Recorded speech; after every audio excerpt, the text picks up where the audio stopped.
This is a stimulus check update and daily news report. Got some good news for student loan borrowers. Looks like another $2 billion of student loan forgiveness is going to be given out over the next few weeks. We'll go over this article right here. Stimulus check. These states are paying people stimulus checks and universal basic income. So I'm going to go through all those programs, anywhere from $350 to a little over $1,000 for a lot of different people. When it comes to the big reconciliation spending bill, Pramila Jayapal says that a big fat Christmas present is in that Build Back Better plan. I'm going to play the video clip of exactly what she says, and I'll give you some other more important updates as well. Hope you're having a wonderful Wednesday. If you appreciate the fact-based, fast-paced updates, hit the like button down below, and I'm giving $200 to my subscribers. I'll talk more about that later on in the video, but first, let's go over this article right here, stimulus check. These states are paying people stimulus checks and universal basic income. So I'm going to give a roundup really quick of all the different states giving stimulus checks and universal basic income programs. So Alaska is giving citizens checks through the permanent fund. This year is going to be $1,114 sent to 643,000 people. When it comes to California, we already know about that. Those are the $600 and $1,100 checks. When it comes to Chicago, looks like $500 per month for 5,000 families will qualify for the universal basic income program there. In Columbia, South Carolina, 100 low-income fathers got a debit card with $500 on it, and these payments are going to go on for 12 months or 12 months for 1 year. So $500 for 1 year for all the dads out there in Columbia, South Carolina. Los Angeles is doing $1,000 per month for a year. That's going to start in January, in just a few months. The applications close for that November 7th. Maine just sent $286 on November 15th, just a couple of days ago. New Orleans, I mentioned this in a past video, this is actually pretty new, $350 per month for teens for the state's financial literacy program. 125 residents between 16 and 24 will get that benefit. In Pittsburgh, they're using their relief money to give $500 to residents with low earnings. 200 households will get $500 per month for 2 years. In a total, that'll give $12,000 per household. Seattle is offering their own low-income residents checks up to $3,000. The deadline just passed on November 15th to qualify for the Seattle Relief Fund. It was for applicants 18 and older who make less than $40,000. So yeah, those are all those stimulus check. That's the stimulus check universal basic roundup. Basic income roundup. Student loan borrowers begin to receive $2 billion worth of forgiveness under PSLF waiver. Over 30,000 borrowers will receive debt cancellation in coming weeks. So what that's talking about here is over 30,000 federal student loan borrowers will receive an estimated $2 billion in forgiveness as part of the Public Service Loan Forgiveness Program, or also known as PSLF, according to the Education Department spokesman. Of them, over 10,000 have already seen $715 million worth of debt canceled, and many of the remaining 20,000 borrowers will receive forgiveness in the coming weeks. So this is part of the campaign. A lot of people getting the student loan forgiveness. So that's going out to those 30,000 people. That's the latest in student loan forgiveness. As far as the student loan forgiveness program in general that President Biden promised for $10,000, and a lot of the Democrats wanted $50,000. So far, that has not made it into any bill and has not been voted on anytime recently. Representative Pramila Jayapal says, hopefully we will have a big fat Christmas present in the Build Back Better. So here is the latest video clip from Pramila Jayapal. Seems like she's speaking on a daily basis. Here's what she has to say about the Build Back Better plan and the vote that's coming up in the House and everything else in between.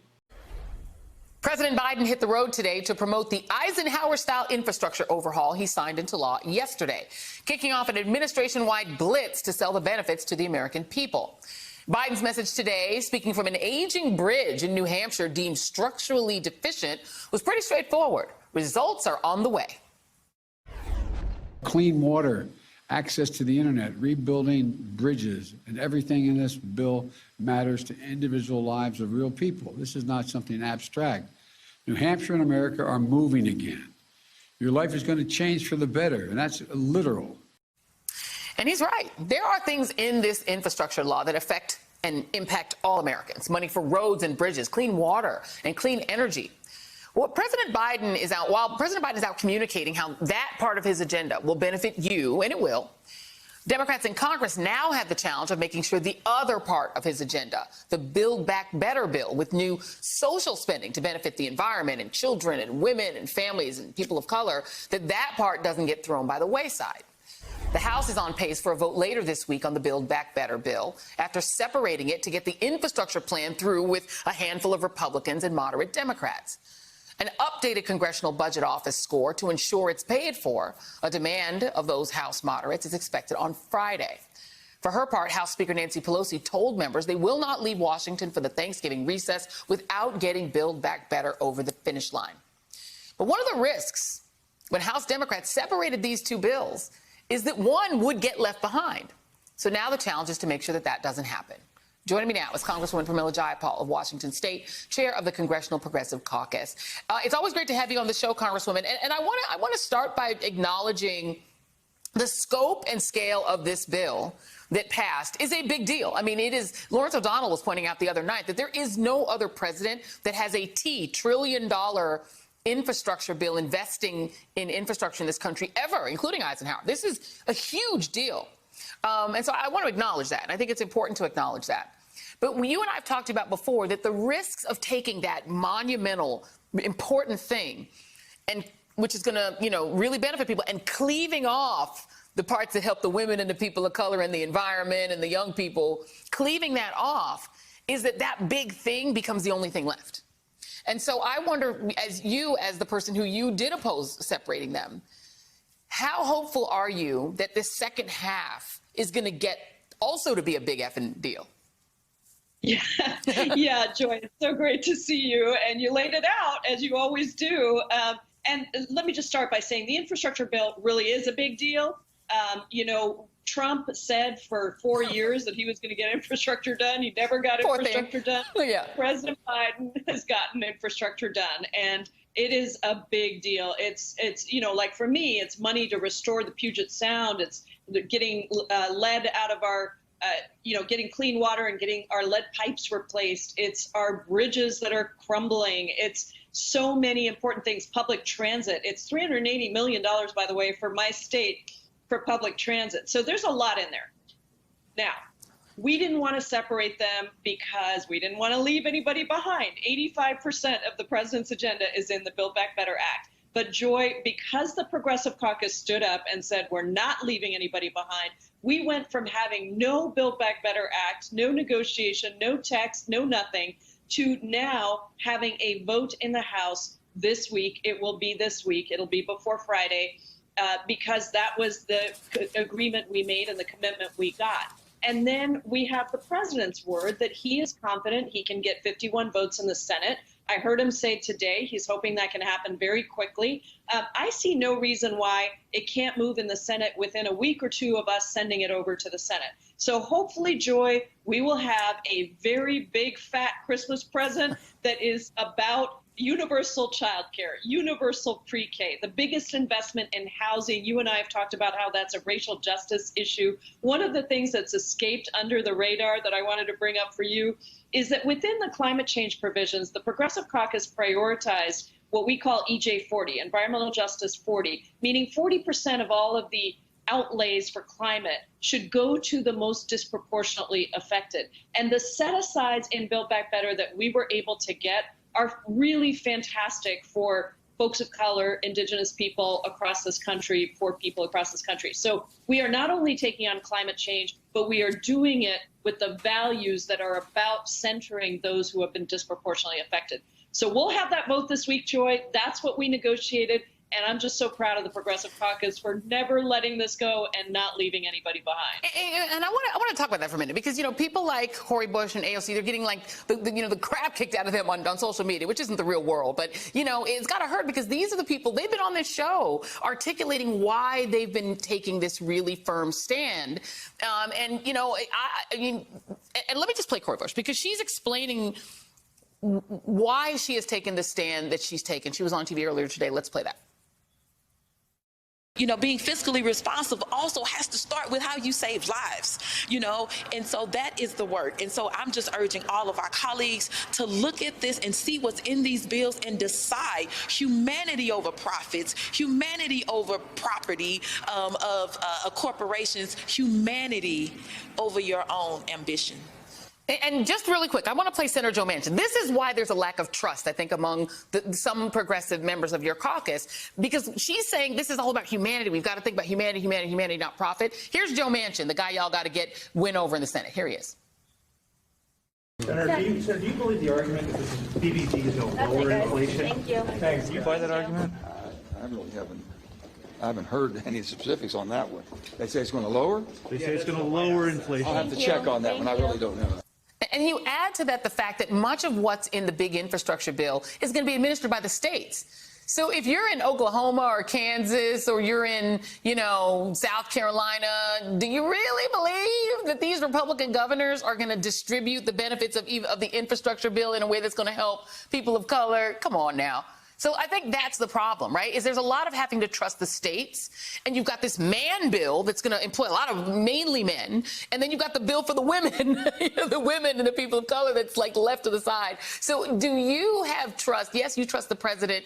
Yes, you're putting your trust in him. But do you trust the Joe Manchins of the world and the Kirsten Sinemas of the world to do their share? Well, look, I do, and it's not a blind trust, right? Like, this is something that was essentially largely pre-conferenced, this Build Back Better Act. That's why we had to accept a cut from the top line number that we originally had.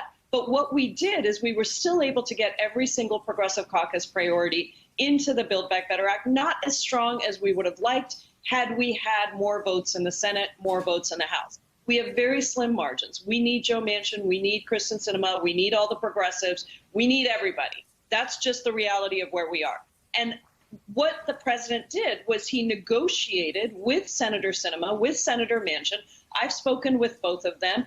I believe that the vast majority of this bill is pre-conferenced and that Joe Manchin will come along, Kirsten Sinema will come along, because we need to deliver this. It is the president's agenda. It's the Democratic agenda. And most importantly, it is about humanity. It is about helping people to get what every other country in the world has on many of these things. And it's about delivering on climate change, right? We just came back from COP26. We said the United States is committed to reducing carbon emissions, to being a leader in climate. This is the bill, Joy, not the infrastructure bill. This is the bill that delivers on climate. So I think that I do feel very good about where we are. I can't say that that would have been the case 6 weeks ago had we not held the line. But what we got was we did get the infrastructure bill passed, and we got the commitment that we would get this vote in the House this week, and then it would quickly go to the Senate. So, you know, look, I just think we have to continue to deliver for people, and we're not leaving anybody behind. And I think that's what the Progressive Caucus has been able to do. That's what you've been highlighting on your show. These are jobs that are going to women, to folks of color. They are good. You know, people talk about the infrastructure bill as a jobs bill, and it is. It creates a lot of good union jobs. So does Build Back Better. In fact, more jobs and more living wage jobs for caregivers, for people of color, for poor people across this country, and really investments in things that are going to pay off for the long term. Yeah, exactly. That you guys have taken care of the guys. Let's take care of the women and take care of the people of color in the other bill. So we trust you because we love having you on the show, and you're always giving us such great information. Congresswoman Pramila Jayapal, thank you so much. So it seems like on a daily basis, Pramila Jayapal sort of saying the same things but different sentences, structure. Do you think anything is going to happen by the end of the week? Are we going to see the bill passed? Is anything going to change? Let me know your thoughts on all that down in the comments below. And that is all the stimulus news I have for you today to hopefully brighten your day a bit. Here's my daughter Bella's tip of the day. Hello guys. I just wanted to dress up so nice for you guys because I know you guys were going to come on here. So guys, I just really love you. You guys make my day, and guys, don't do the things that you don't want to do. Thank you so much for watching. Appreciate your support. So don't forget, I'm giving out $200 checks. I'll have more information down in the comments below or down in the description below this video if you want to sign up. So if you want to check out any of my other videos, you could click up here. These are my other channels, or down here, and I'll see you in the next video. Take care. Be safe. Thank you for watching.